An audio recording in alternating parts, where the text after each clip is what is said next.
Jumpa lagi. Oke, kali ini saya dapat Realme C2. Jadi kalau dilihat dari fisik atau LCD sebenarnya masih bisa disentuh ya.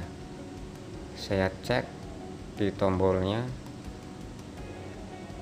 itu masih bisa disentuh. Cuman ini saya nggak tahu password dari handphone ini ya.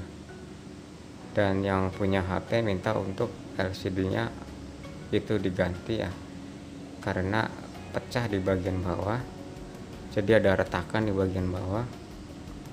Ini saya coba cek kalau memang ini masih berfungsi dan LCD bekasnya sama yang punya HP mungkin mau dijual, saya beli ya. Untuk LCD bekasnya ini lumayan untuk buat saya ngecek ya, untuk servis ini cukup membantu ya, untuk walaupun LCD bekas. Dan bisa dilihat ini retaknya. Ini kalau dilihat di kamera memang kurang jelas ya, cuman ini retak sampai atas ya, retak sampai atas. Dan ini yang saya tunjuk itu retak ya.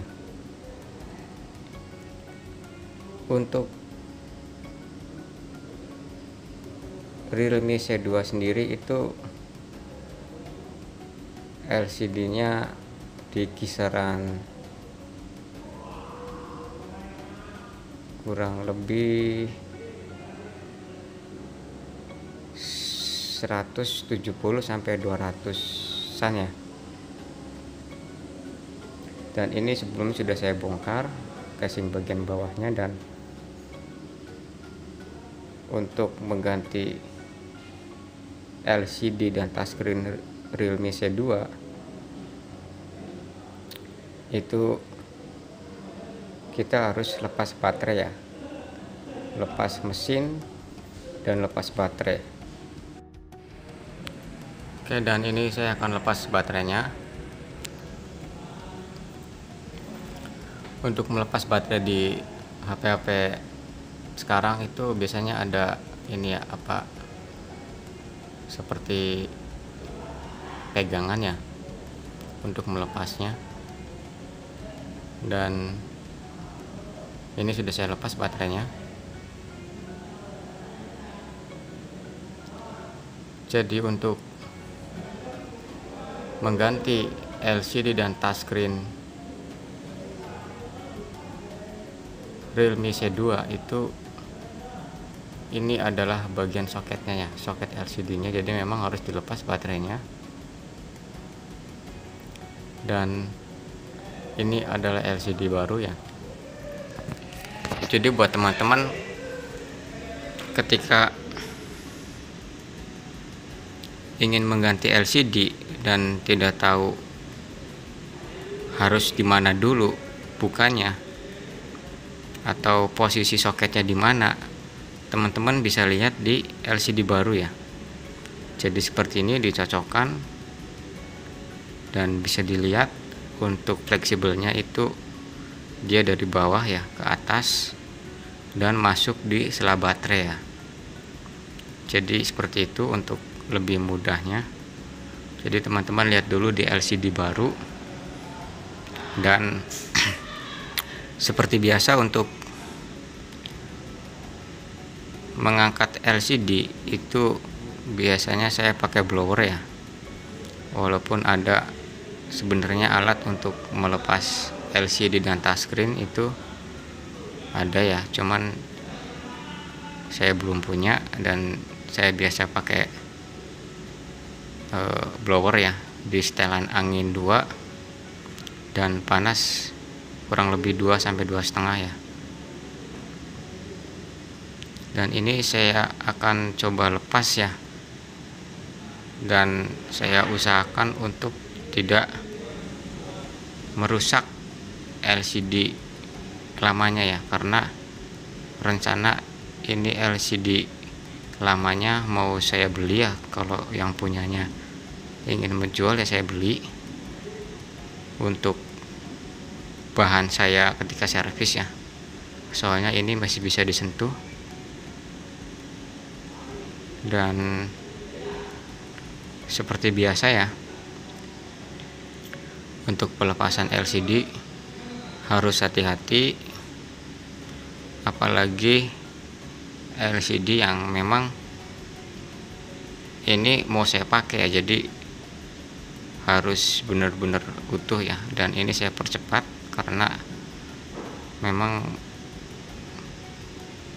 durasinya panjang ya, untuk memasukkan selah-selahnya itu memang sedikit sulit. Dan ini sudah hampir lepas ya, dan biasanya kalau sudah hampir lepas ini saya pakai blower ya. Jadi bagian mana yang masih lengket saya pakai blower, lalu kita tinggal tarik seperti ini. Oke ya.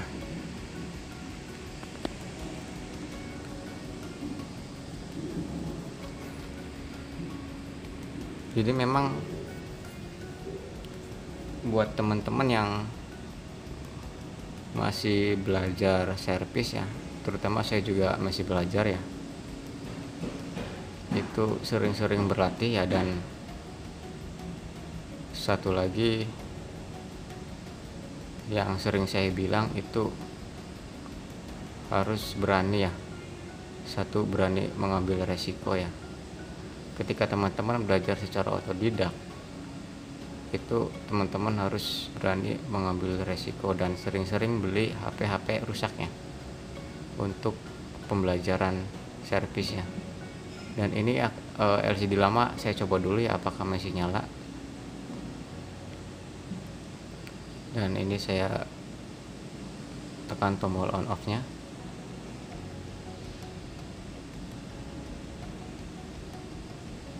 Oke ya, mantap ya.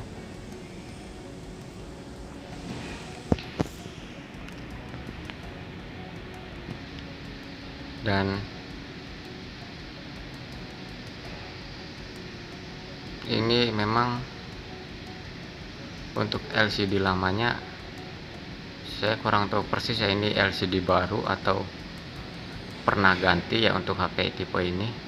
Dan sepertinya sih yang saya lihat kayaknya HP ini sudah pernah ganti ya,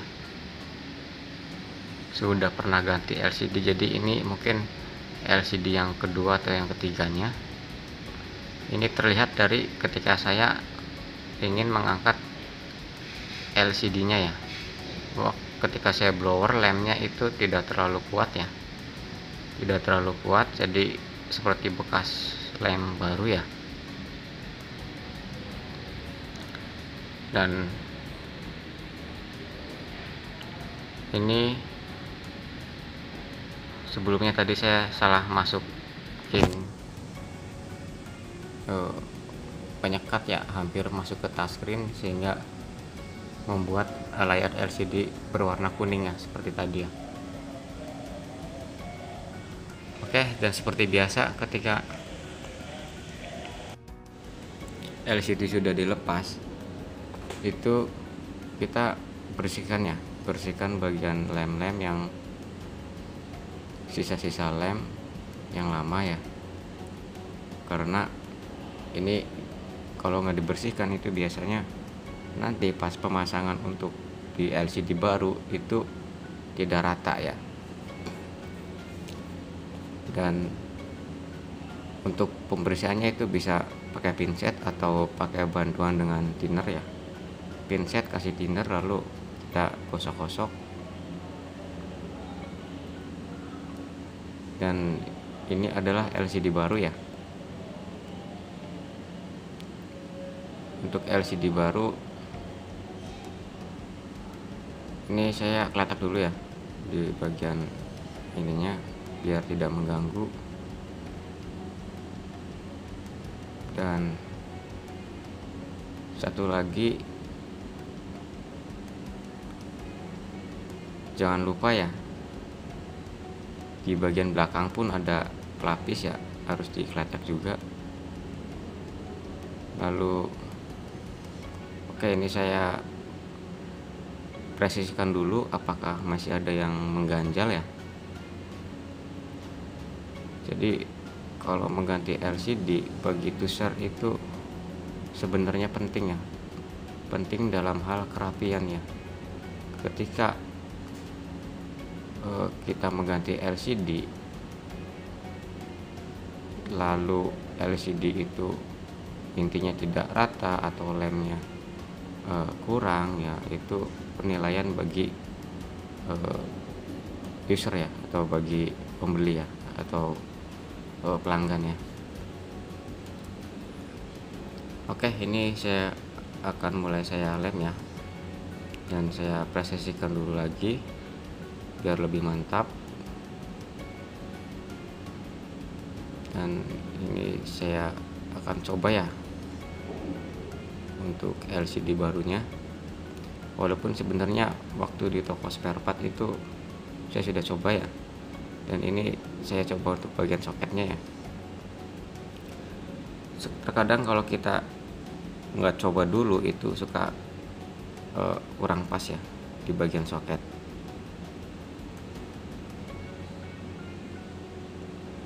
Oke, ini saya masih gosok ya, gosok untuk bagian bekas-bekas lemnya. Dan untuk pengeleman LCD itu teman-teman bisa beli ya di toko spare part. Itu lem LCD atau lem touchscreen itu harganya murah ya, yang tergantung ukurannya. Itu ada yang kecil itu berapa mili saya lupa ya, dan ada yang besar. Untuk yang kecil sendiri itu biasanya kurang lebih sekitar 10.000 ya, yang sedangnya sekitar 15 sampai 20.000 lah, dan yang gede itu kurang lebih 20 sampai 30 ribuan ya. Dan untuk lem sendiri itu saya sering bilang ya, yang bagus lem apa sebenarnya, kan lem itu ada yang bening ya sama yang hitam ya. Tergantung sih ya. Kalau menurut saya sendiri itu lem hitam memang lebih cepat kering ya, lebih cepat kering. Dan untuk tipsnya lagi, ketika kita melakukan pengeleman LCD itu, ketika lem sudah dipasang, maksudnya ketika lem sudah diberikan di lapisan, itu didiamkan ya. Jadi kita diamkan kurang lebih sekitar 1 sampai 2 menit ya, agar ketika LCD baru kita tempelkan itu lebih cepat kering ya. Dan ini sambil saya pasang bagian penutup dari speaker ya. Biasanya ini juga kadang-kadang tukang servis ya sering lupa ya untuk memasang tutup speaker ya, yang biasanya ada di LCD lama ya, itu menempel. Tapi ketika diganti oleh LCD baru malah ketinggalan ya. Jadi kita harus benar-benar teliti ya di bagian terutama speaker atas ya, speaker mic untuk telepon ya. Dan ini akan saya pasang ya.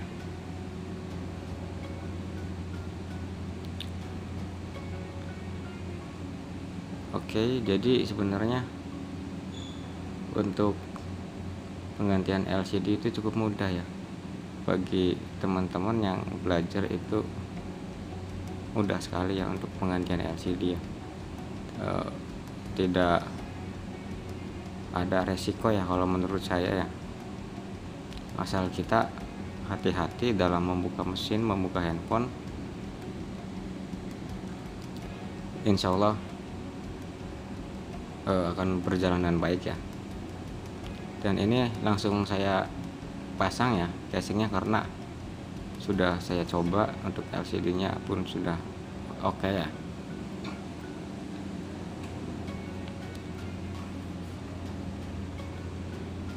Dan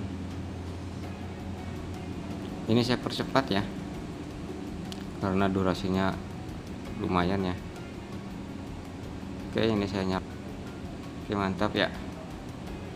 Jadi Yang seperti saya bilang tadi, penggantian LCD itu cukup mudah ya. Oke, ini saya akan coba tes di bagian tasnya sekali lagi untuk lebih valid. Oke, saya sentuh semuanya. Oke, dan mungkin sekian dulu ya untuk video kali ini, dan seperti biasa jangan bosan untuk tonton video-video saya berikutnya, dan jangan lupa untuk subscribe. Sampai jumpa dan terima kasih.